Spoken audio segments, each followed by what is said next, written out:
اچھا میم، Islamic banking کا جو کنسیپٹ ہے اور اس سے کیا ہماری اکانومی آنے والے وقت میں بہتر ہو سکتی ہے؟ سوچ کا فقدان ہے، جہاں سے یہ سوچ آتی ہے کہ ہم اس معاشرے کے ہر فرد کے ذمہ دار ہیں۔ تو جب آپ نے کولیٹرل کی شرط رکھ دی ہے تو اس کا مطلب ہے قرضہ صرف وہ لے سکتا ہے جس کے پاس پہلے ہی کوئی ایسٹ ہے لیوریج کرنے کے۔ ہم کتابیں پڑھ کر تو یہ بھول جاتے ہیں کہ اس سے نیا علم کیسے تخلیق کرنا ہے۔ پوری مسجد کی ہمیں ایک ایک جگہ دکھائی بہت محبت سے، جو کہ بحیثیت عورت نارملی شاید میرے نصیب میں نہ ہوتی۔ السلام علیکم ناظرین، شیئرنگ آف پروفیشنل وزڈم کے ساتھ میں ہوں آپ کا میزبان علی رحمان خالد۔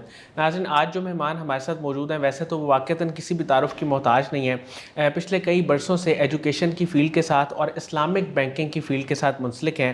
یہ CEO ہیں لیمپرو میلن کی، اور اس کے ساتھ ساتھ ابھی ریسنٹلی یہ کافی مارننگ شوز میں بھی پارٹیسپیٹ کر چکے ہیں۔ ہم ان سے جانیں گے کہ ایک تو اسلامک بینکنگ کا جو کنسیپٹ ہے اس کے بارے میں لوگوں کو کچھ مسکنسیپشنس بھی ہیں، کچھ لوگ اس کو سمجھتے نہیں صحیح طرح، تو وہ کیا کنسیپٹ ہے اس کو تھورلی ہم اس میں ڈسکس کریں گے۔ پلس ان کا جو ایک انٹرنیشنل ایکسپوجر ہے اس میں ویٹیکن سٹی اور یروشلم، یہ جو دو جگہ ہیں ان کا وزٹ کرنا اور اس میں ڈفرینٹ مقامات کو دیکھنا، وہ ان کا ایکسپیرینس کیسا رہا اور اس میں انہوں نے کیا کیا سیکھا اور یہ کیا لرننگ پوائنٹس آج ہمارے ساتھ شیئر کریں گی، یہ ساری باتیں آج کے انٹرویو کا حصہ رہیں گی۔ السلام علیکم صباحت رفیق صاحبہ، کیسی ہیں آپ؟ وعلیکم السلام، الحمدللہ۔ میم، میں آغاز یہاں سے کروں گا سب سے پہلے تو کہ آپ نے اسلامک بینکنگ میں اپنی جو ہے وہ اسٹڈی کی اور پھر اس کے بعد اس کو ظاہر آپ نے پریکٹس بھی کیا، اس سے ریلیٹڈ جابس بھی کی، تو اس میں آپ کا انٹرسٹ کب اور کیسے ڈیولپ ہوا؟ فائنانس جو ہے، آپ یوں سمجھیے کہ کسی بھی معاشرے کی اساس جو ہے وہ معاشیات سے جڑی ہوئی ہے اور اس کی اہمیت کو آپ نظر انداز نہیں کر سکتے۔ دین میں بھی انسان نیابت الہی کے اندر جو اسٹیٹ کے آگے فنکشنز ہیں اس میں پہلا فنکشن جو ہے وہ ہے پروویژن آف رزق کریم۔ صحیح، ٹھیک ہے، اس میں obviously there's an implicit dimension of احسان اینڈ عدل، لیکن بنیادی طور پہ، اور اس بات کی اہمیت کا آپ اس سے بھی اندازہ کر سکتے ہیں کہ حضرت عمر جیسے شخص نے، میں سمجھتی ہوں کہ اگر اس کو کہا جائے کہ شریعت موقوف کی، اس لیے کیونکہ وہ سمجھتے تھے کہ ایز اے اسٹیٹ وہ فیل کر رہے ہیں اپنی بنیادی ڈیوٹی میں، جو کہ تھا پروویژن آف رزق کریم، تو انہوں نے چوری کرنے والے کا ہاتھ کاٹنے سے انکار کر دیا، کیونکہ اس نے چوری بھوک کی وجہ سے کی تھی۔ تو انہوں نے کہا کہ یہ اسٹیٹ کا کام ہے۔ تو جب تک آپ اقتصادیات پہ توجہ نہیں رکھیں گے تو اسٹیٹ اپنا شاید وہ رائٹ بھی انفورس کرنے کا حق کھو دیتی ہے جس کے تحت وہ شریعت انفورس کر کے چور کا ہاتھ کاٹ سکتی ہے۔ یہ کہنا کہ دجلہ کے کنارے پر یا فرات کے کنارے پر اگر کتا پیاسا مر رہا ہو، ٹھیک ہے نا، کتا ایک نجس جانور ہے، پانی اس کی دسترس میں کیونکہ اس کے کنارے پہ مرا ہے، لیکن اگر وہ پیاسا مر جاتا ہے تو اس کی پوچھ اور ذمہ داری اسٹیٹ کی ہے۔ بہت خوبصورت۔ تو جب بچپن سے ظاہر ہے کہ ہم جس ماحول میں اٹھتے ہیں تو انسان کا دین سے تو رہتا ہے، جس انسان کی روح اللہ سے نہیں جڑی وہ شاید انسان ہی نہیں، جس کے اندر رب نہیں کوکتا تو وہ نہیں ہے۔ اور جب آپ رب کے ساتھ جڑتے ہیں تو میرے ایک بزرگ تھے، انہوں نے بہت ارلی ایج میں کہا کہ بیٹا شخصی عبادت کی بجائے گیونگ بیک پہ توجہ دیں۔ صحیح۔ اور اس کے لیے انہوں نے مجھے سورہ عصر پڑھا کے خاص طور پہ چھوٹے بچے کو سمجھائی، اور انہوں نے کہا کہ اس میں اللہ تعالیٰ انسان کو کہہ رہا ہے کہ آپ کے پاس ایک اثاثہ ہے، وہ ہے وقت۔ صحیح، بہت خوبصورت۔ اور آپ وقت لے کر آتے ہیں اور وقت ختم ہو جاتا ہے اور آپ خسارے میں ہیں۔ تو جانتے تھے کہ ہمارے گھر میں تھوڑا سائنس کا بہت ماحول تھا، تو انہوں نے کہا کہ بیٹے آپ اس کو اس طرح دیکھیے کہ اگر ایک انسان ایسٹ وقت کا لے کر آتا ہے تو بلوغت کے سال، تعلیم کے سال، پھر معاش کی تلاش، تو اگر انسان اپنی زندگی کے، وہ اس وقت لگ بھگ 40 سال کے ہوں گے، تو انہوں نے کہا میں اگر اپنی زندگی کے 40 سال کا معائنہ کروں تو ہو سکتا ہے کہ میں نے رب کو 7 سال دی ہوں، صحیح، اور اگر وہ میں نے پرفیکشن میں بھی دی ہوں تو میں خسارے میں ہوں۔ صحیح، تو انہوں نے کہا کہ ان چیزوں پہ فوکس کریں which will continue to give you time after time۔ صحیح، اور اس میں انہوں نے خاص ایک تو چیریٹی کا کہا، دوسرا انہوں نے کہا کہ لوگوں کے لیے معاش کا آپ ذریعہ بن جائیں۔ تو میری توجہ کاروبار کی طرف آنے کی یا اس فیلڈ سے منسلک ہونے کی شروع سے اس طرف چلی گئی۔ گو کہ والدین کا شوق تھا کہ یہ ڈاکٹر بنے، صحیح. لیکن میرے دل میں شروع سے یہ ضد بھی تھی اور شوق بھی تھی، لگن بھی تھا کہ آپ وہ کریں جس سے آپ دوسرے لوگوں کے لیے رزق کا ذریعہ بن ڈلیور جائیں. کر سکیں. بالکل. تو جو آپ کا سوال ہے کہ اس طرف کیوں گئے، تو وہ اس کے انہی پیچھے کا یہ ایک شعر تھا، motivation. انہوں نے کہا کہ خالق نہ بنوں مرزوق رہوں، کہ آپ اللہ کے اگر سنت پہ چلیں، اللہ کے 99 ناموں پہ چلیں تو رزق دینے کا ذریعہ بننا بہت ضروری ہے، بھیک دینے سے بہت بہتر ہے. اچھا میم، اگر ہم دیکھیں باہر کے ممالک کو جس میں ڈینمارک ہے، یو کے، یو ایس اے، ان کی کافی ساری پالیسیز اس طرح کی ہے جس میں اسٹیٹ جو ہے وہ خواتین کو، بچوں کو بہت زیادہ سپورٹ کرتی ہے. خاص طور پہ اگر کسی کے ساتھ کوئی اس طرح کا واقعہ ہو گیا ہے کہ ان کے گھر کا کوئی فرد نہیں ہے، کوئی بھی ایسی سچویشن ہوئی ہے، تو اس میں اسٹیٹ بہت زیادہ رسپانسبلٹی اپنی شو کرتی ہے.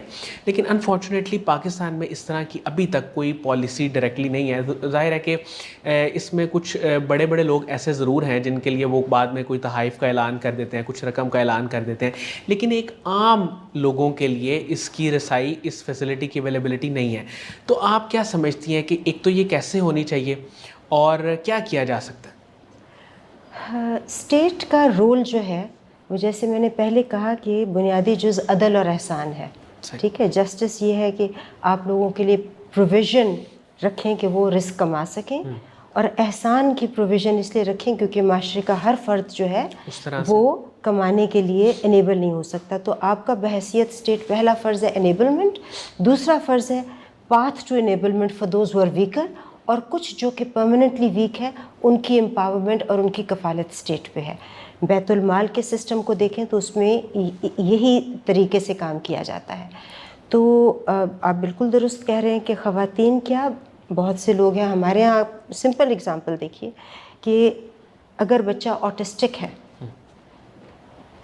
اس کے لیے ایجوکیشن سسٹم میں کوئی پروویژن نہیں ہے. اگر بچہ آنکھوں سے اندھا ہے تو آپ کون سی یونیورسٹی ہے جس میں بچہ جا کے پڑھ سکتا ہے؟ ان کے لیے اسپیشل اسکول بنائے جاتے ہیں جہاں پہ ان کی پرابلم کمپاؤنڈ ہوتی ہے، وہ بھی اگر خوش قسمت ہو.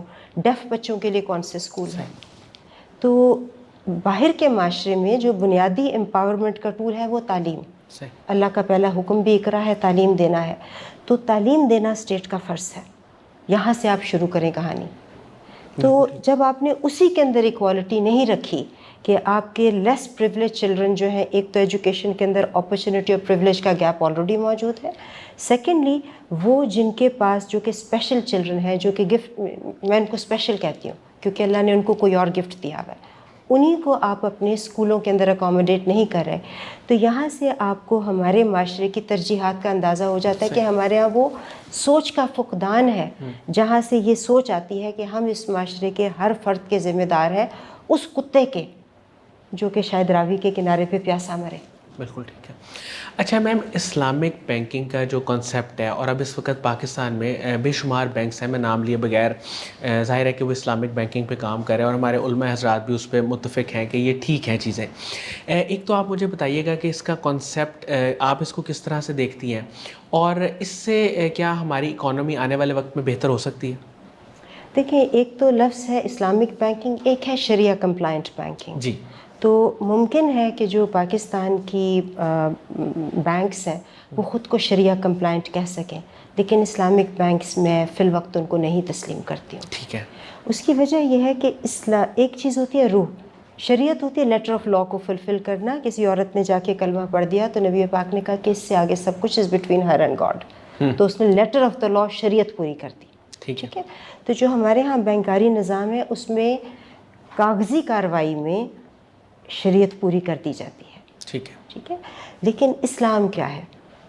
اسلام کی روح کیا ہے؟ اسلامک اقتصادیات کے اندر جو بنیاد ہے وہ ہے کنسنٹریشن آف ویلتھ کو روکنا، so it doesn't make a circle among the wealthy of us. صحیح. ٹھیک ہے. تو اگر ارتکاز دولت کی نفی نہیں ہو رہی تو آپ کا اسلامی معاشرہ نہیں تشکیل ہو مطلب سکتا. اس کی ایک جو کانسیپٹ ہے بیسک، ہم اس پہ پورے نہیں اتر رہے. جی دیکھیں نا، اگر آپ سود کو کیوں حرام کیا گیا اور اس کو کس طرح حرام کیا گیا؟ ایک تو حرام اس طرح کیا گیا ہے کہ اس میں ایکسپلائٹیشن ہے، دوسری اس کی جو ڈیفینیشن ہوتی ہے اس میں کہتے ہیں کہ سو دیٹ کہ جو چیز آپ نے دی ہے it doesn't have to be recreated for the purpose of repayment. ٹھیک ہے نا. تو کچھ چیزوں کی تو آؤٹ رائٹ ممانعت ہو جاتی ہے. تو کاروبار میں جو اسلام کا طریقہ ہے وہ ہے شراکت کا. ٹھیک ہے. شراکت میں کیا ہوتا ہے کہ نفع اور نقصان میں شراکت داری. ایسے ہی جب تک آپ شراکت کر رہے ہیں جس میں آپ نے پارٹنر کو پروٹیکٹ کر دیا ہے اور اماؤنٹ بھی فکس کر دی ہے, تو آپ مجھے پلیز بتا دیجیے کہ کاغذ میں تو آپ نے شراکت شو کی ہے لیکن یہ کیا شراکت کے اصول پہ پورا اترتا ہے؟ وینچر کیپٹلزم جو کہ میں سمجھتی ہوں کہ تھوڑی بہتر چیز ہے, اس کے لیے آج تک ہمارے یہاں قانون سازی نہیں ہے, اور میں بینکوں کو اس میں اکیلے جو ہے مورد الزام نہیں ٹھہرا سکتے. اسٹیٹ نے لیجسلیشن نہیں کی ہے. ہم ابھی تک کالونائزر کا لیا ہوا سینٹرل بینکنگ سسٹم لے رہے ہیں. اسٹیٹ بینک خود آپ کو الاؤ نہیں کرتا کہ میں کولیٹرل کے بغیر پیسے نہیں دے سکتی. ٹھیک ہے. تو اب آپ یہ بتائیے کہ اس میں اسلام کی یہیں سے نفی ہو گئی, اور اگر اسلامی بینک ہیں تو شراکت میں تو آپ کے سویٹ ایکوٹی کو بھی مانیٹائز کیا جاتا ہے. تو جب آپ نے کولیٹرل کی شرط رکھ دی ہے تو اس کا مطلب ہے قرضہ صرف وہ لے سکتا ہے جس کے پاس پہلے ہی کوئی ایسٹ ہے لیوریج کرنے کے لیے. ٹھیک ہے. تو جو قرض ہنسنا یا قرض دینے کا طریقہ ہے اس کا مطلب ہے کہ لے وہ سکتا ہے جس کے پاس پہلے کچھ ہو. تو عام انٹرپرینور کو تو آپ نے سسٹم سے ایلینیٹ پہلے ہی کر دیا, اور جو لے کر آ رہا ہے وہ اپنے تو آپ اس کو میں نہیں سمجھتی ہوں کہ یہ میم اس کی یہ جو 2-3 آپ نے چیزیں بتائی ہیں, اگر پالیسی میں ان چیزوں کو ٹھیک کر لیا جائے تو پھر یہ بینکنگ ٹھیک ہو سکتی ہے؟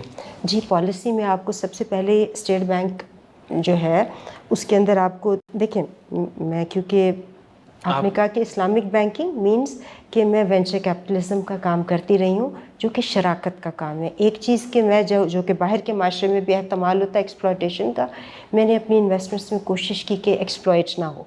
باقی وہ معاشرے میں جو وی سی کا منی ہے وہ شراکت پہ چلتا ہے. ٹھیک ہے. تو وہ اسلامی ہو گیا.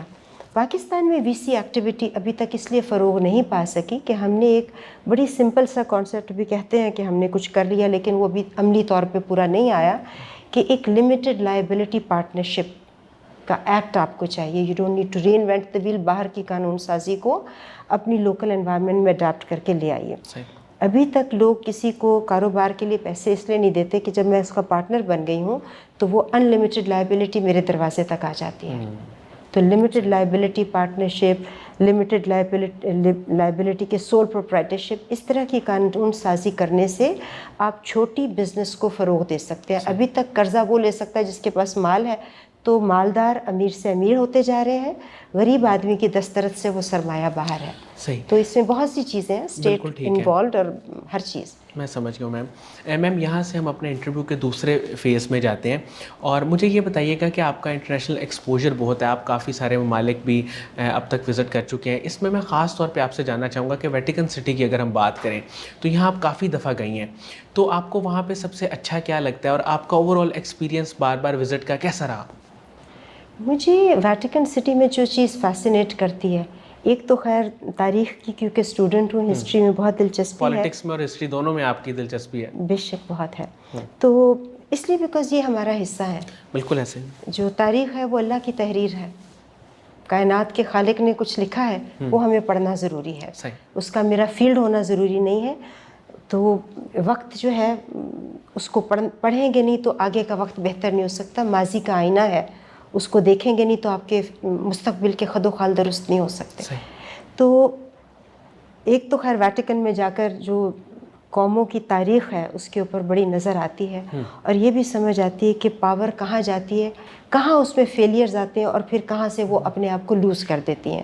تو ویٹیکن کی اپنی تاریخ کہ وہ ایک ایسا ادارہ تھا جس کی پوری دنیا کے اوپر بڑی گرپ تھی, اور اس نے وہ کیسے لوز کر دی, تو وہ میرے لیے ایک بہت دلچسپی کا باعث ہے.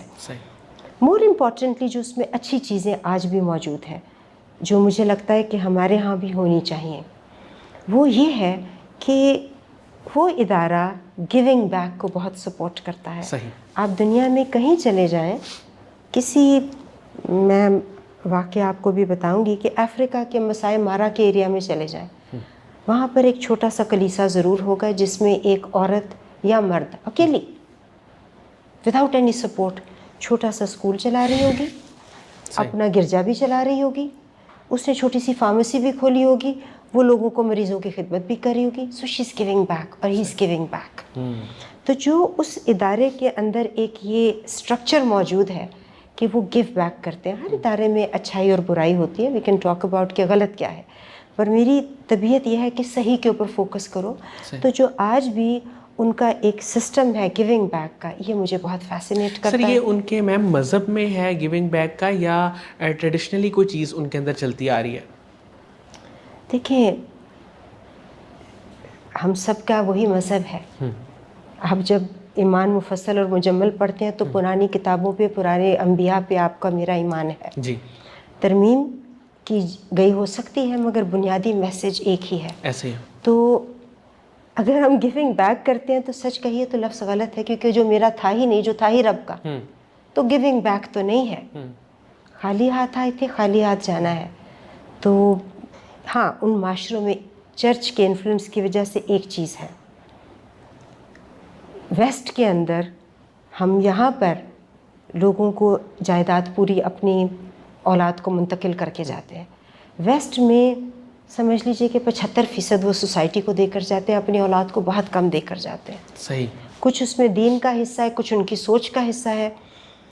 سوچ کا یہ ہے کہ وہ سمجھتے ہیں کہ پیرنٹنگ جو ہے وہ انیبلمنٹ اور امپاورمنٹ کا نام ہے, اور بچے کو بہت سا اثاثہ دے کر آپ کرپل کر دیں گے. تو بچے کو آپ اڑنا سکھائیں, جیسے پرندہ اپنے بچے کو اڑنا سکھاتا ہے, تو بچے کو اڑنا سکھائیں تاکہ وہ اپنی پرواز, اپنی اڑان خود مینیج کرے. اور مال جو ہے وہ رب کا ہے, تو وہ آپ اس کو واپس دے کر جائیں. تو اکثر ایک جو گیونگ کی اسپرٹ ہے یہ ان کی کلچر کا حصہ ہے. ظاہر ہے کہ کلچر میں کچھ چیزیں دین کی طرف سے آتی ہیں, کیونکہ value system at the end of the day آپ کے دین ہی سے آتا ہے. ہیومینٹی کہہ سکتے ہیں کہ دین ہو, لیکن ہیومینٹی بھی اللہ ہی کی سکھائی بھی ہے.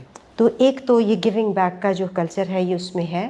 اس میں اپنی زندگی کو رب کے لیے مختص کر دینا یہ بہت بڑی بات ہے, مجھے بڑا فیسینیٹنگ لگتا ہے. ظاہر ہے ہمارے دین میں یہ کہتے ہیں, اور فرق ہے, اور دونوں دین اپنی اپنی جگہ, اور میں اپنے دین پہ قائم ہوں اور اس کی حقیقت کو بھی مانتی ہوں. ہمارے دین میں کہتے ہیں کہ جوگ لو تاکہ روگ ملے. ٹھیک ہے, تو یہ جو تنہائی اور گوشہ نشینی اور تفکر ہے یہ لیں تاکہ روگ ملے. روگ کیا ہے؟ عشق کا. صحیح. رب کے ساتھ عشق کا, عشق حقیقی کا. اور جب روگ مل جائے تو یوگ میں آ جاؤ, یوگ لو, پھر لوگوں میں آ جاؤ. تمام انبیاء جو ہیں انہوں نے تفکر تنہائی میں کیا, اور جب ان کو اللہ کی طرف سے, تمام انبیاء, تمام صوفیاء, جب اللہ کی طرف سے کچھ مل جاتا ہے تو وہ انسانوں میں آ کے سب سے بڑی اس میں اگزامپل کائنات کے نبی صلی اللہ علیہ وسلم کی ذات ہے, کہ اتنے سال عبادت کے بعد جب ان کو تمام دنیا کے معجزے ان کے ہاتھ میں تھے تو عام آدمی بن کے عام آدمی کے ساتھ رہے اور گیو بیک کیا. تو اس میں 3 وہ ہیں. تو میں سمجھتی ہوں کہ ان کا ابھی فوکس پہلے والے پہ زیادہ ہے. ممکن ہے وہ دین پہلے آیا تھا تو وہ جوگ کو آج بھی اتنا ہی ویلیو کرتے ہیں جتنا کہ ہم یوگ کو ویلیو کرتے ہیں. میم کوئی ایک فیکٹر, یہاں سے میں تھوڑا سا ریلیٹ کرنا چاہ رہا ہوں, کوئی ایک فیکٹر جو آپ کو لگتا ہے کہ وہاں کے لوگوں میں زیادہ پایا جاتا ہے, یا ایک چیز جو ان کی ہم سے بہتر ہے جس کی وجہ سے شاید ان کی گروتھ, ان کی ہیومینٹی آج ہمیں ایسا لگتا ہے کہ وہ ہم سے بہتر ہے, وہ ایک فیکٹر کیا ہے؟ دیکھیں, میں سمجھتی ہوں کہ وہ اللہ کے 99 خصائص کو ہم سے زیادہ چیز کرتے ہیں, کیونکہ ایک سنت رب کی کرنی ہوتی ہے. ہم نے اپنے معاشرے میں جن وجہ سے اپنی نیابت کا درجہ کھویا ہے, وہ پہلے تو یہ کہ ہماری سوچ میں جو میں نے پہلے ذکر کیا وہ یہ ہے کہ میں نے نوکری کرنی ہے. ٹھیک ہے, تو ہمارے ذہن میں ایک غلامانہ سوچ ہے, وہاں پہ انٹرپرینیورشپ زیادہ ہے. نوکری کو شاید کچھ جگہوں پر معیوب سمجھا جاتا ہے, لفظ بھی غلط ہی سمجھا جاتا ہے. صحیح. ٹھیک ہے, آپ کام پر جاتے ہیں, گورا کبھی نہیں کہے گا میں کسی کے لیے کام کرتا ہوں, کہتے ہیں میں اس کے ساتھ کام کرتا ہوں. I work with, work for کا لفظ نہیں استعمال کرتا. ٹھیک ہے, تو ایک جو انسان کی روح کی آزادی ہے اور غیور جو ایک طبیعت ہونی چاہیے ہماری, شاید ان کے اندر وہ اپنے اندر نفس کی اور اپنی خودی کی افزائش ہمارے معاشرے سے زیادہ ہے, ہونے ہم میں چاہیے تھی. دوسرا, وہ معاشرہ آج تک تخلیق سے جڑا ہے. کریٹیوٹی سے اور ایجاد سے. یہ بہت خوبصورت. ہم نے ایجاد چھوڑ دی ہے, ریسرچ اینڈ ڈیولپمنٹ ہمارے یہاں ہے ہی نہیں. ریسرچ نہیں ہے. وی بلیو کہ position of facts, regurgitation of knowledge is تعلیم. لیکن اگر ایسا ہوتا تو جب نیوٹن کا سیب گرا تھا یا آرکیمیڈس کا پانی ریپلیس ہوا تھا تو وہ کہتا کہ بھائی ایسے ہی ہوتا ہے, کتاب تو یہی کہتی ہے. تفکر تھا جس نے اس کو سوچنے پہ مجبور کیا کہ ایسا کیوں ہوتا ہے. تو ایجاد کے لیے جو پہلی چیز ہے وہ ہمارے معاشرے سے جا چکی ہے. ہم کتابیں پڑھ کر تو یہ بھول جاتے ہیں کہ اس سے نیا علم کیسے تخلیق کرنا ہے. جاوید نامہ آپ پڑھیے اقبال کا, تو اس میں جو زندہ رود کا اللہ سبحانہ تعالیٰ سے مکالمہ ہے, بالکل اینڈ میں اس میں وہ کہتا ہے کہ اگر تم نے میری تخلیق کی قوت نہیں لی تو تم میرے لیے کافر ہو. You are an infidel to me. تو ہمارے معاشرے سے تخلیق ختم ہو چکی ہے. یہ میں سمجھتی ہوں بہت بری اور بڑا فرق ہے ہم دو معاشروں میں. ہمارے ہاں جمالیات سے محبت نہیں ہے, ایستھیٹک نہیں ہے. آپ یہ دیکھیں کہ اقبال جو لفظ یوز کرتے ہیں وہ ڈیوائن ایسنس کے ساتھ وہ خوبصورت روح استعمال کرتے ہیں اللہ تعالیٰ کے لیے. تو جمالیات مصور ہے وہ. ہمارے معاشرے میں ہم حسن کے ساتھ ہمارا وہ جوڑ نہیں ہے. اور حسن ایک ظاہری حسن نہیں ہے, ترتیب ایک حسن ہے. بالکل ایسے, فنکشنالٹی, ترتیب, آرگنائزڈ ہونا, سوچ سے لے کر ہر چیز کے اندر جو ایک, تو ہمارے ہاں حسن نہیں ہے. آپ اپنے معاشرے میں دیکھیں, ہم کوڑا باہر پھینکتے ہیں. ہمارے اپنے گھر بے ترتیب ہیں, بس ٹھیک ہے پڑا ہوا ہے. آپ گورے کے یا وہاں رہنے والے کسی شخص کے غریب سے غریب گھر میں, وہ شخص جو حکومت کی دی ہوئی رہائش میں گندے سے گندی جگہ پہ رہتا ہے, اس کے گھر میں بنیادی ترتیب آپ کو نظر آئے گی. اس میں آپ کو رہنے سہنے کا, یعنی کہ دیر از این ایسپریشن, ایک سلیقہ ہے. تو ہمارے ہاں ہم نے اپنے بچوں کو جمالیات سے دور کر دیا, آرٹ کے سبجیکٹ سے دور کر دیا. ہمارے ہاں پھر ایک اور چیز ہے, ہم نے اپنے بچے کو کلچر نہیں دی ہے. ہم کہیں انسیکیور ہیں کہ کلچر سے بے دین ہو جائیں گے. یہ بالکل کانسیپٹ ایسا نہیں ہے, ایسا نہیں ہے. جتنا کچھ تحریر آ چکی ہے یہ خالق کائنات ہی کی تحریر ہے. ہمارے معاشرے میں ایک بہت حسین چیز ہے جو ہم اپنے بچوں کو نہیں دیکھیں. دیکھیں, نبوت کے لیے شرط ہے صداقت کی اور امانت کی. ایسے کائنات کے خالق کے محبوب کے لیے شرط ہے صداقت اور امانت کی, اور اس کے بعد تفکر کی. آپ کے معاشرے میں یہی چیزوں کا فقدان ہے. صداقت یہ بھی ہے کہ اپنے بچوں کو اپنی تاریخ پوری بتاؤ. یہ جو آپ کے پاس ورثہ ہے یہ امانت ہے, آپ کی تاریخ امانت ہے. اس کو منوعاً اپنے بچوں کو دینا اور ان کو یہ سلیقہ دینا کہ وہ تفکر کر کے اس سے ڈیفائن کریں کہ آگے کا معاشرہ کیا ہوگا. میم, یروشلم کا بھی آپ نے وزٹ کیا, میں چاہوں گا کہ تھوڑا سا آپ اس کے بارے میں بھی بتائیں, کیونکہ لوگ یقیناً بہت غور سے سن رہے ہوں گے ہمارے اس انٹرویو کو. تو اس کی ایک تو تاریخ پہ پہلے تھوڑی سی ہم بات کرتے ہیں کہ آپ کو اس میں کب انٹرسٹ ڈیولپ ہوا, اور جو تاریخ کے بارے میں آپ نے کچھ چیزیں پڑھی وہاں سے ہم شروع کرتے ہیں, پھر آگے میں مقامات کے بارے میں بھی آپ سے پوچھوں گا. جی دیکھیں, یروشلم تو ہر مسلمان کے دل میں ہے. بالکل ایسے, قبلہ اول ہے, میرے پیارے نبی کے دل میں تھا. معراج بھی وہیں سے ہوئی, اور انہوں نے ابتدائی نمازیں بھی اسی طرف اپنا چہرہ مبارک کر کے ادا کیا. اور ہمارا یہ بھی ماننا ہے کہ, اور تو اس کے ساتھ ہمارا سب کا, مجھے بات کرتے ہوئے ہمیشہ رونگٹے آ جاتے ہیں, ہم سب کا ایک جذباتی لگاؤ ہے. اور آپ یقین کریں جب انشاءاللہ اللہ تعالیٰ آپ کو اور ہر مسلمان کو وہاں قدم رکھنے کی توفیق دے گا تو آپ کو اندازہ ہوگا کہ وہ سرزمین جہاں پر میجورٹی آف انبیاء کے قدم ہے, جہاں ان کی ارواح میری نظر میں مجھے لگتا ہے وہیں ہے. جب آپ اس سرزمین پہ قدم رکھیں گے وہ زمین آپ کے پاؤں جکڑتی ہے. آپ کے اندر کا ایک حصہ ہمیشہ وہیں مقیم رہتا ہے. جب میں پہلی دفعہ گئی تھی تو آپ نے کہا کہ آپ کی فیلنگز کیا ہے, اور ہر بار مجھے وہاں جا کر یہ لگا کہ یہ زمین مجھے اپنی گرفت میں لے لیتی ہے, اپنی پناہ میں لے لیتی ہے, اپنے سے ایک عشق سکھاتی ہے. اس کے اندر ایک نور ہے, اس کے اندر ایک اسرار ہے, اس کے اندر ایک تجسس ہے, اور اس کے اندر ایک جستجو ہے, اور وہاں کے ہر باسی کے اندر ایک جہاد ہے, صحیح. ایک لگن ہے. چھوٹا سا بچہ ہے, آپ اس کو دیکھیں گے, وہ اسرائیلی ٹینک آ رہا ہوگا, اس کے اوپر روڑے مار رہا ہوگا. بھائی اتنا بڑا ٹینک ہے, اتنے چھوٹے سے روڑے سے کیا ہوگا؟ صحیح. تو میں نے ایک 4 سال کے بچے سے ایک دفعہ, جب بالکل پہلی دفعہ ہم گئے تو بیت المقدس بالکل سامنے نظر بھی آ رہا تھا, راستہ بند تھا, ابھی جا نہیں سکتے تھے, ہم ہوٹل میں تھے, امریکن پاسپورٹ تھا. تو ٹھیک ہے, تو اس بچے سے بعد میں نے پوچھا, بیٹا تو کیا رہا ہے؟ کہتے میں نا ٹارگٹ کر رہا ہوں, وہ جو اس کا وہ دہانہ ہے نا, اس میں نے یہ روڑا پھنسانا ہے. صحیح. نہ تو بچے کے آرم میں وہ قوت تھی, نہ اس کی ٹریجیکٹری صحیح تھی, نہ اس کا اینگل, پر اس کے ذہن میں سوچ تھی. صحیح. تو یہ جذبہ جب آپ فلسطین میں بچوں میں دیکھتے ہیں اور وہاں کے لوگ, تو ایک اس میں میں سمجھتی ہوں کہ پھر مجھے اس سے عقیدت کی ایک اور وجہ بھی تھی. عقیدت کی وجہ یہ تھی کہ وہاں پر بابا فرید کا ایک لنگر ہے جو آج تک چلتا ہے. صحیح. مسجد اقصیٰ کے اپنے اندر ایک سرائے ہندی ہے, وہ بابا فرید کے نام سے ہے. صحیح. بابا فرید جب حج کرنے گئے تھے تو اس زمانے کا رواج یہی تھا, اور ہمارے بزرگ جو ہیں وہ ایسے ہی حج کرتے تھے کہ پہلے وہ مسجد اقصیٰ جاتے تھے, پھر اس کے بعد وہ مدینہ جاتے تھے, اور پھر حج پہ جاتے تھے. صحیح. تو اور جو آپ نے پہلے سوال پوچھا کہ بہت کیا, مجھے بچپن سے جوہر بردر بڑے فیسینیٹ کرتے تھے. صحیح. تو مجھے ان کا قبر دیکھنے کا بڑا شوق تھا. انبیاء کا ہوگا اپنی جگہ پر, سم ہاؤ مجھے جوہر بردرز کی جو یہ, تو اس پہ بھی بات کرتے ہیں کہ میں نے ان کے قبروں پہ کیا فیل کیا. لیکن بابا فرید کا وہاں لنگر خانہ ہے, وہ کبھی اس زمانے سے آج تک بند نہیں ہوا. صحیح. جب وہ وہاں گئے تو وہ صلیبی جنگوں کے ایام تھے, تو وہ وہاں محصور ہو کے رہ گئے. تو جو ہندوستان سے قافلے آتے تھے حج کے لیے, تو انہوں نے ان کے لیے سرائے بنا دی.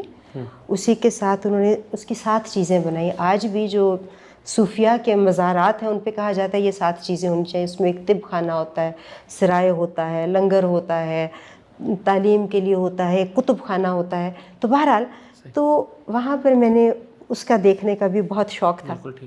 تو اس کے ساتھ آپ کی جو مطلب وہ جگہ دیکھنے کا شوق تھا جہاں سے وہ ہنتاتن اور ہتاتن کہتے آتے تھے, تو وہ گیٹ دیکھنے کا شوق تھا. میم مسجد اقصیٰ کا خاص طور پہ تھوڑا سا بتائیے گا کہ وہ آپ کا ایکسپیرینس کیسا رہا, اور جب آپ نے وہاں پہ نماز پڑھی, آپ انٹر ہوئیں, تو تب کیا فیلنگس تھی؟ بیٹا جیسے میں نے کہا کہ کیفیت آپ کی جیسے ہی آپ سرزمین فلسطین پہ پاؤں رکھتے ہیں تو شروع ہو جاتی ہے, مگر مسجد اقصیٰ میں جا کر آپ پر جو رقت ہے وہ شاید کہیں اور پہ نہیں ہے. میں ابھی بھی اس کو بالکل پورے ایمان سے کہہ رہی ہوں. جب میں پہلی دفعہ گئی تو ایک طرح سے سمجھیے کہ حکم تھا کہ انہوں نے اس زمانے میں 50 سال سے بڑی عمر کے مرد کا مسجد اقصیٰ میں جانا, 50 سال سے کم عمر کے مرد کا جانا منع کیا تھا. تو حکم تھا کہ بس آپ نے نماز وہاں پر رکھنی ہے. تو عورتوں کو زیادہ حکم ہوا کہ آپ جائیں. حالانکہ وہ انتہائی بدتمیزی سے اسرائیلی سولجر فلسطینی عورتوں کو فرسک کر رہے تھے, مرد بھی, مگر وہ عورتیں جرأت سے اندر جاتی ہیں. تو بیٹے جب میں پہلی دفعہ وہاں گئی نا, تو اکثر یہ قسمت کی بات ہے کہ اکثر جب عورتیں نماز پڑھتی ہیں تو ہمیں ملتا ہے وہ ڈوم آف دا راک میں نماز, اور مسجد اقصیٰ میں نہیں ملتی. مسجد اقصیٰ اس سے بڑے پڑے ہے. اکثر لوگ جو ہیں وہ سنہرے ڈوم کو دیکھ کے سوچتے ہیں کہ یہ مسجد اقصیٰ ہے. مسجد اقصیٰ اس سے پرے ہے. ٹھیک ہے. تو جب میں تو اس دفعہ ہم بھی پکچرز میں دیکھتے ہیں تو یہی ذہن میں آتا ہے. ذہن میں ہے کہ ڈوم آف دا راک جو ہے وہ امیت نے بعد میں بنوایا تھا, مبینہ طور پہ اس جگہ پر جہاں نبی پاک نے براق کو باندھا تھا. صحیح. ٹھیک ہے. اور کچھ لوگ کہتے ہیں کہ انبیاء کی نماز وہاں ہوئی, ایک راک ہے وہاں پر, مگر اکثر قیاس ہے کہ مسجد اقصیٰ کے اندر وہ نماز ہوئی جو 1,24,000 انبیاء کی نماز. تو وہ قسمت سے سمجھیے کہ پہلی دفعہ جب میں گئی تو ان لائک موسٹ ویمن مجھے پہلی دفعہ نماز جو ہے مسجد اقصیٰ میں نصیب ہوئی. اور کیونکہ بہت کم لوگ تھے تو یوں ممبر کے ساتھ حضرت مریم کا حجرہ ہے, جہاں پر وہ بچی جس کو اللہ نے جس کے بطن میں اپنے روح رکھی, تو مجھے وہاں نماز پڑھنے کا موقع مل گیا. اور وہاں پر نماز ادا کی بیٹے کہ جہاں انبیاء کے نصیب کی بات ہے. بالکل ایسا. تو میں کہہ نہیں سکتی ہوں کہ میری کیا کیفیت تھی. وہیں سے کیونکہ جو مفتی تھے بیچارے وہ اس وقت مسلمانوں پہ مشکل وقت تھا ہمارے لوگوں کے جانے کی, اتنی معافی چاہتی ہوں. تو پھر انہوں نے مجھے پوری مسجد کی ہمیں ایک ایک جگہ دکھائی بہت محبت سے، جو کہ بحیثیت عورت نارملی شاید میرے نصیب میں نہ ہوتی. تو حضرت مریم کے حجرے، حضرت عمران کے حجرے، وہ جگہ جہاں پر حضرت جبرائیل ان کو ملے، وہ کنواں، وہ درخت. صحیح. پھر مسجد کی بیسمنٹ میں جانے کا اتفاق ہوا جہاں پر اوریجنل دیوار کی بنیاد ہے. صحیح. جب آپ ان راکس کو دیکھتے ہیں تو آپ کا ایمان قوت پکڑتا ہے، کیونکہ وہ راک جن کے ہاتھ کے علاوہ آ نہیں سکتی. وہ جگہ جہاں سلیمان علیہ السلام کھڑے تھے اپنے ٹھوڑی کے نیچے عصا رکھ کے، بالکل ایسے. جو کہ بھری. پھر وہ جگہ جہاں سے روز مسجد میں اس وقت جن ان کے اوپر طنز کرتے تھے کہ اتنی تم نے مسجد بنا دی، روشنی کیسے ہوگی؟ تو وہ اوریجنل چراغ لگے ہوئے ہیں. تو انہوں نے کہا اس کا تیل کہاں سے آئے گا؟ تو انہوں نے عصا سے وہاں سے تیل نکالا. وہاں سے آج بھی 1000 چراغ کا تیل نکلتا ہے. تو ان سب جگہوں پہ ظاہر ہے وہ آپ کا ایمان بہت مضبوط ہوتا ہے اور کیفیت بالکل مختلف ہو میں جاتی ہے. پتہ ہے ایک ریورس سمجھتی ہوں. میں سمجھتی ہوں جس کا ایمان نہیں ہے اس کو وہ جگہ دیکھنا نصیب نہیں ہوگی. یہ دیکھیں آپ کا گھر ہے نا، تو میں اس میں آپ کی دعوت کے بغیر نہیں آ سکتی ہوں. ایسے ہی بالکل. یہ اللہ تعالیٰ بے کی طرف شک سے کسی کا کٹیا بھی ہو تو آپ اس کی اجازت کے بغیر نہیں جا سکتے. تو جس کا وہ گھر ہے، اگر اس نے وہ سب چیزیں نصیب میں لکھی تو دعوت تو اسی کی تھی اور میرا صرف نصیب تھا. صحیح. بہت تو خوبصورت. میں سمجھ لیں کہ جب بھی میں گئی تو ایمان تو مضبوط ہوگا تو دعوت ملے گی، ظاہر ہے. اور اللہ اس کو مضبوط رکھے. آمین. لیکن میں یہ سمجھتی ہوں کہ مجھے اپنی کمیوں کا احساس ہوا کہ میں اس قابل نہیں ہوں. وہ جگہیں میری اوقات نہیں تھی. ان کو دیکھنا، وہاں پر سجدے دے دینا، ان کو پیار سے چھو لینا، یہ اللہ تعالیٰ کا ایک خاص فضل ہے. یہ میں سمجھتی بالکل ہوں کہ، ایسے. اور میں نہیں سمجھتی ہوں کہ اس میں کوئی اس کا میرے لیے میسج نہیں تھا. میں شاید اس پہ کبھی پوری نہیں اتری ہوں، اور جو بھی اس نے میرے ذمہ کام لگائے میں کر نہیں پا رہی ہوں. تو وہ جگہ میرے خیال میں کہیں اور بات کر لیں، میرے سے شاید بات کرنا اچھا مشکل ہے. میم، مجھے یہ بتائیے گا کہ ہمارے ہاں اس وقت جو ایک اکنامک کرائسس چل رہا ہے، ظاہر آپ جانتی ہیں پاکستان کی اگر ہم بات کریں تو یہاں پہ ذرا شاید لوگ زیادہ افیکٹڈ ہیں اس حوالے سے کہ جابس نہیں ہیں، اور اگر ہیں بھی تو اسٹیبلٹی نہیں ہے، اور بہت سارے جو فریش گریجویٹس ہیں وہ انسرٹینٹی کا شکار ہیں کہ ہم کس طرح سے اپنے ملک میں جاب تلاش کریں، کیا کریں، آگے کیا کریں، بزنس کریں، تو اس میں بھی ان کو پرابلمس نظر آتی ہیں. تو ان کی مایوسی میں آپ انہیں کیا گائیڈ لائن، کیا مختصر مشورہ دیں گی؟ بیٹا میں آپ سے دوبارہ وہی گزارش کروں گی کہ اللہ کی رسی کو مضبوطی سے پکڑے اور اس کے احکامات میں چلے. جب جرمنی اور جاپان مفتوح ہو گئے تو وہاں سے ان کے نشاط ثانیہ ہوئی. کیا چیز تھی وہ؟ ان کے روپے کی، ان کی کرنسی کی ویلیو نہیں تھی. کوئی ان میں انویسٹ نہیں کرنا چاہتا تھا. اسمال بزنس، لوگوں نے گھروں سے پیسے نکال کے کاروبار میں لگائے، شراکت سے لگائے، اکیلے لگائے. تو اس سے پھر چیزیں تو آگے چلیں. ہمیشہ اسلام کا جو اکنامک سسٹم ہے وہ سود کی نفی اس لیے کرتے تھے کہ جب معاشرہ محفوظ ہو جاتا ہے تو لوگ بینکوں میں پیسے جمع کروا دیتے ہیں. اسلامی جو اقتصادی نظام ہے اس میں اور ان میں فرق ہی ہے. Whether you are a socialist اور یو آر اے کیپٹلسٹ، دونوں سمجھتے ہیں. کینیزین اکنامکس ہو، سوشلسٹ اکنامکس، ایڈم اسمتھ کی ہو، ہر ایک یہ سمجھتا ہے کہ savings is the driving force behind economics. صحیح. اسلام میں خرچ کرنے، جوڑ کے رکھنے کی نفی کی گئی ہے. ہم لوگ اس چیز کو سمجھتے نہیں ہیں. اور اسلام میں ٹیکسیشن سسٹم جس کو آپ سمجھیے، زکوٰۃ کا اطلاق بھی ان چیزوں پہ ہوتا ہے جو کہ منجمد اثاثے ہیں، جو نان جنریٹنگ اثاثے ہیں، زیور پہ، کاروبار پہ تو نہیں ہے. تو جب آپ اپنے لوئسٹ ٹائم پہ ہوتے ہیں تو میں سمجھتی ہوں کہ سب سے زیادہ اپرچونٹی تب ہوتی ہے. امریکہ بھی دوسری جنگ کے بعد، پہلی جنگ کے بعد بنا. جب روپے کی قیمت گر جاتی ہے، آپ کی کرنسی کی قیمت گر جاتی ہے، تو اب آپ اس کو کاروبار میں لگانے لگتے ہیں. اور کاروبار کا بڑا چھوٹا ہونا ضروری نہیں ہے. اور اگر آپ نے رسک نہیں لینا تو پھر تو کاروبار نہیں ہو سکتا. بالکل ایسے ہی. تو اس میں غرر کی نفی اسلام نے ضرور کہا ہے. جوئے کی اجازت نہیں ہے. یہ مطلب نہیں ہے میرے کہنے کا کہ آپ اپنے رسک آپٹیمائز کیے بغیر سٹے میں چلے جائیں. لیکن اس کیوس کے اندر میں سمجھتی ہوں کہ پاکستان کے اندر ایک نئی اپرچونٹی ہے. اور آپ کے پاس دیکھیں اثاثے کیا ہیں؟ یوتھ. صحیح. آپ کے 70% لوگ 30 سال سے کم عمر کے ہیں. آپ کے پاس تو ابھی وقت ہے رسک لے کر لوز کر کے دوبارہ کھیلنے کا. صحیح. لیکن نیت بیٹے ٹھیک رکھیے. بالکل نیت ٹھیک ٹھیک ہے. میم آنے والے وقت میں کوئی آپ کا ایسا خواب جو اب تک پورا نہ ہوا ہو جسے آپ پورا کرنا چاہتی ہیں، وہ کیا ہے؟ جس دن خواب ختم ہو جائیں گے انسان ختم ہو جائے گا. کبھی کوئی انسان یہ نہیں سوچ سکتا. دیکھیں ہمارے پیارے نبی صلی اللہ علیہ وسلم وصال کے وقت بھی رو رہے تھے، ان کو اپنی امت کی فکر تھی. بالکل ایسے. تو اس کا مطلب ہے ان کی آنکھوں میں بھی امت کے لیے بھی بہت خواب تھے جو بہت ادھورے تھے. تو ہم سب کے خواب ان کے خواب سے جڑے ہونے چاہیے. صحیح. بہت خوبصورت. تو انہی کے خواب کو لیں اور اس کو آگے لے کے چلیں. اپنے مسائل کی ڈور اپنے ہاتھ میں لیں. کاپی نہیں کریں، نقل نہ کریں، تقلید کی راہ چھوڑ دیں. ہمارے یہاں پرابلم یہ ہے کہ ہم چاہتے ہیں کہ ویسٹ سے سلوشن لا کے اپنے ملک میں کریں. دیکھیں وہاں پاپولیشن ہے گرے، وہاں زیادہ تر لوگ بوڑھے ہیں. تو ان کی تو مسائل ہی مشکل، ان کی تحقیق جو ہوگی وہ ہوگی بوڑھوں کی جیریاٹرک کیئر پہ. یا میرے مسائل ڈیفرنٹ ہے. تو جب تک ہماری نوجوان نسل کو ہم سکھائیں گے نہیں کہ دیکھیے اے آئی آ چکی ہے. ایسے آپ کے پاس بھی چیٹ جی پی ٹی ہے، جو ریکارڈ کر رہے ہیں ان کے پاس بھی چیٹ جی پی ٹی ہے. جو عام سڑک ریڑھی پہ کھڑا ہے اور وہ بیسک لٹریٹ ہے، تو اب پوزیشن آف جو فیکٹس ہے وہ سب کے پاس برابر ہو چکی ہے. تو اب ضرورت دوبارہ جو میں نے پہلے کہا تفکر کر کے نیو نالج کریٹ کرنے کی. تو میری یوتھ سے یہ ریکویسٹ ہے کہ تفکر کر کے نیو نالج کریٹ کریں کہ میں نے اس مسئلے سے کیسے نکلنا ہے. صحیح. جوانوں کو پیروں کا استاد کر اب آپ کو ہمارا استاد بن کے راستہ ڈھونڈنا پڑے گا، میرے کاروان بننا پڑے گا. اور یہ یقین رکھنا پڑے گا کہ اچھی نیت کے ساتھ آپ کریں گے تو راستہ نکلے گا. مایوسی گناہ ہے. جب کوئی یہ کہتا ہے کہ آج یہ کام نہیں ہو سکتا، میں کہتی ہوں آپ کفر کر رہے ہیں.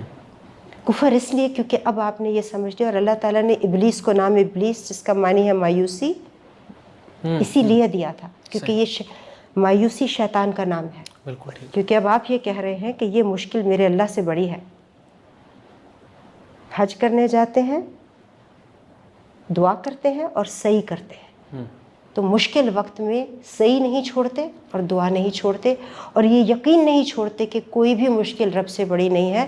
یہ مانیں گے تو زمزم نکل آئے گا، نہیں مانیں گے تو پتھروں سے سر ٹکرائیں گے. بہت بہت شکریہ صباحت رفیق صاحبہ، آپ نے ہمارے لیے وقت نکالا. ناظرین مجھے امید ہے کہ ان کی گفتگو سے اور ان کے لائف ایکسپیرینسز سے، ان کی ٹریولنگ کا جو ایکسپیرینس ہے اس سے آپ نے بہت ساری چیزیں سیکھی ہوں گی. اور یقیناً یہ گفتگو کرتے ہوئے درمیان میں ایک ایسی کیفیت بھی تھی، آپ نے بھی وہ محسوس کی ہوگی جب یہ بتا رہی تھی مقامات کے بارے میں اور اپنے وزٹ کے بارے میں. اس سے آپ نے بہت کچھ سیکھا ہوگا اور آپ کے اندر بھی ایک تجسس پیدا ہوا ہوگا ان جگہوں پہ جانے کا. تو اس کے ساتھ ہی اجازت دیجیے، انشاءاللہ دوبارہ حاضر ہوں گے ایک نئے انٹرویو کے ساتھ. تب تک کے لیے اللہ حافظ.